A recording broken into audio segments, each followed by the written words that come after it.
example would maybe be Tesla.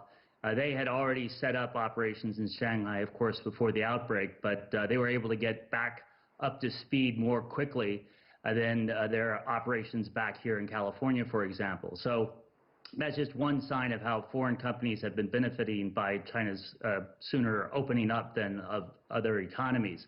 I think a lot of other companies that are invested in China already are going to be expanding on the back of that, too. And so as they expand then, how might this pandemic change or perhaps pivot investment strategy in various sectors, both in China and worldwide? Well, there's a matter of differentiating between those sectors that have been particularly hard hit and those that have done well actually during COVID, as well as what it's like post-COVID for growth. So by that I mean, for example, IT, information technology, has done quite well because people have turned to remote working. Telemedicine shows a bridge between IT and then healthcare services, and that's the other booming sector, specifically biopharma. So all those areas bode well, both for Chinese investment abroad potentially, as well as investment into China. I think healthcare in particular, post-COVID, is going to be a hot area for growth. And so let's also look further into global investment and the outlook for this year. To what degree do you think everything is currently on hold versus people trying to seize opportunities right now? Well, I think the on hold part mainly regards dealing with COVID, those economies that are still doing a lot of that, which is more emerging market. You see the developed world more and more out of it. It's true China was ahead of the curve, but a lot of parts of Asia never got into the curve. South Korea, for example, Singapore, Japan has pretty well managed through, and now the U.S. is beginning to get out. It was the hardest hit Western economy.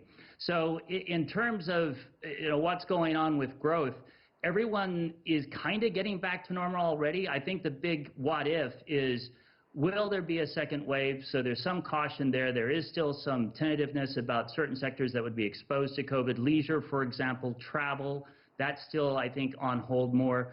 But those other sectors I mentioned are actually very hot right now, and I'd expect immediate, ongoing, continued investment in those areas. So then to that point, for the sectors that aren't doing well, when do you think we can expect to see investment pick up? And what do you think is going to really trigger that confidence?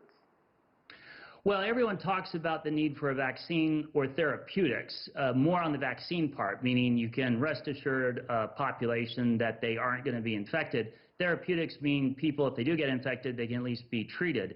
And that all relates to confidence building. So people need to feel comfortable going on cruise ships, for example, or going to casinos, going out to restaurants with lots of people. And so it's exactly those sectors that are by far and away the most affected and probably won't be recovering, A, until we get some sort of vaccine or therapeutics on the market, and B, just COVID disappearing. It's not part of the public consciousness anymore when people aren't afraid of it.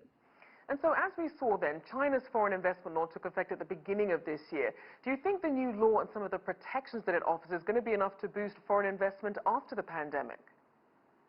Well, it certainly will help, and it was interesting the way COVID coincided with the unveiling of the new law, because at the very beginning of the year there was excitement about that. Of course, there's the U.S.-China trade deal, also signed just in the middle of January.